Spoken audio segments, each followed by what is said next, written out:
बच्चों, मैं करमजीत राजकीय उच्च प्राथमिक संस्कृत विद्यालय संग्रिया से अपने कक्षा 10 की मैथ को शुरू कर रखा है और इसमें अपने 12.3 के 6 तक के जो क्वेश्चन है वो अपने समझ चुके हैं, हल कर चुके हैं और साथ से आगे के क्वेश्चन हल करने हैं। तो देखो 7वां क्वेश्चन आपके सामने है और बुक में खोल के भी इसको पढ़ सकते हैं। क्या दे रखा है कि आकृति दे रखी है ABCD, भुजा है जो 14 सेंटीमीटर भुजा वाला ये एक क्या है, वर्ग है और ABCD को केंद्र मानकर 4 सर्कल खींचे गए हैं और प्रत्येक जो वृत्त है 3 शेष वृत्तों में से 2 वृत्तों को बाह्य रूप से स्पर्श करता है। तो इस छायांकित भाग का क्षेत्रफल ज्ञात करना है। तो ध्यान से समझो, सभी जो सर्कल हैं उसमें किसको केंद्र माना गया है, A को। अब देखो ये एक सर्कल है और इसकी ये भुजा है AB, तो ये टोटल 14 है, तो ये कितना होगा 7-7। इसी तरह ये 7-7, ये 7-7 होगा। कैसे ज्ञात करेंगे छायांकित भाग का क्षेत्रफल, अपने वर्ग का क्षेत्रफल ज्ञात करके ये 1 1 1 1 4 हिस्से मिलकर ये क्या बन गए, एक सर्कल पूरा बन गए। ये क्या बन गए, ये 4 हिस्सों में डिवाइड है ना प्रत्येक सर्कल। बुक में ध्यान से डायग्राम को देखोगे तो अपने क्या होगा कि पूरे अपने क्या ज्ञात करें, वर्ग का क्षेत्रफल ज्ञात करके एक वृत्त का क्षेत्रफल घटा दें तो अपने पास क्या आ जाएगा, एक वृत्त का क्षेत्रफल उसमें से घटा देंगे तो अपने पास छायांकित भाग का क्षेत्रफल आ जाएगा। तो वो कैसे होगा कि ABCD वर्ग का क्षेत्रफल, इसका वर्ग का क्षेत्रफल माइनस वृत्त का क्षेत्रफल ज्ञात करके घटाओ और अपने पास उत्तर आ जाएगा। वर्ग का क्षेत्रफल कितना होगा 14 की स्क्वायर माइनस वृत्त का 22/7 गुना 7 गुना 7 से 7 कट गया 14, 196 माइनस 154 आएगा और ये हो जाएगा 42 सेंटीमीटर स्क्वायर। ये था अपना 7वां क्वेश्चन, बहुत ही इजी सा क्वेश्चन था। इसके बाद देखो 8वां क्वेश्चन क्या दे रखा है कि आकृति में दौड़ने का पथ दर्शाते हैं। आकृति देखो बुक में ध्यान से कैसी दे रखी है कि इस प्रकार की अपने को एक आकृति दे रखी है।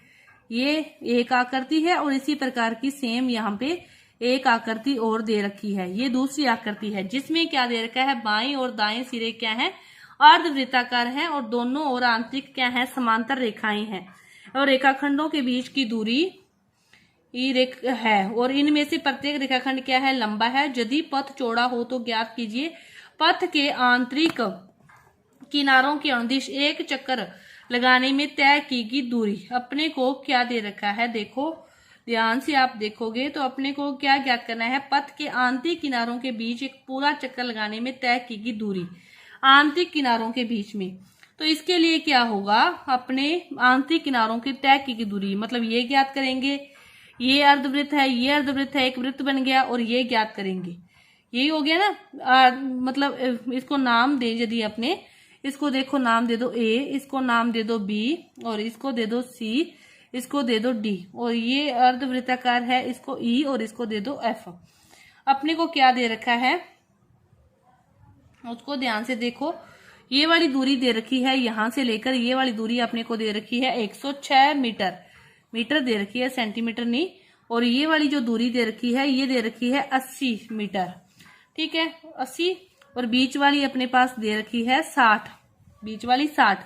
अब देखो ये पूरी 60 है तो मतलब इसका व्यास अर्धवृत्त का 60 है तो त्रिज्या कितनी होगी अर्धवृत्त की, 30 होगी। अब इसको बीच वाले भाग का क्षेत्रफल कैसे ज्ञात करेंगे, पहले क्वेश्चन का उत्तर क्या होगा, AB प्लस CD प्लस इसका और इसका एक वृत्त बनके और उसका अपने को क्या ज्ञात करना है, क्षेत्रफल या दूरी, दूरी ज्ञात करनी है तो यानी कि परिधि ज्ञात करोगे 2πr। AB भी 106 है, CD भी 106 है और ये कितना हो गया 2/22/7। ये 60 व्यास है तो त्रिज्या कितनी होगी उसकी 30 होगी। 106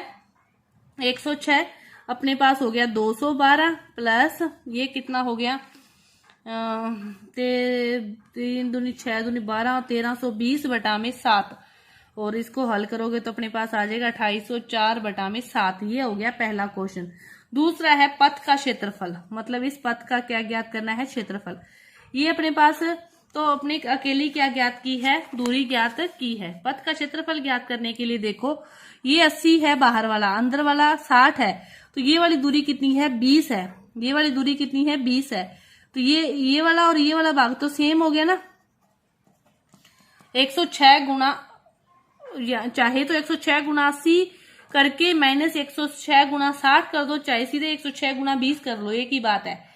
तो कैसे भी कर सकते हो। तो 106 गुणा 20 कर दोगे तो ये बीच वाला भाग का क्षेत्रफल आ जाएगा। ठीक है, अब बची बात इन दोनों की। ये दोनों क्या होंगे, वृत्त के क्षेत्रफल से होंगे, तो वैसे ही होंगे जैसे अपने कर रहे थे।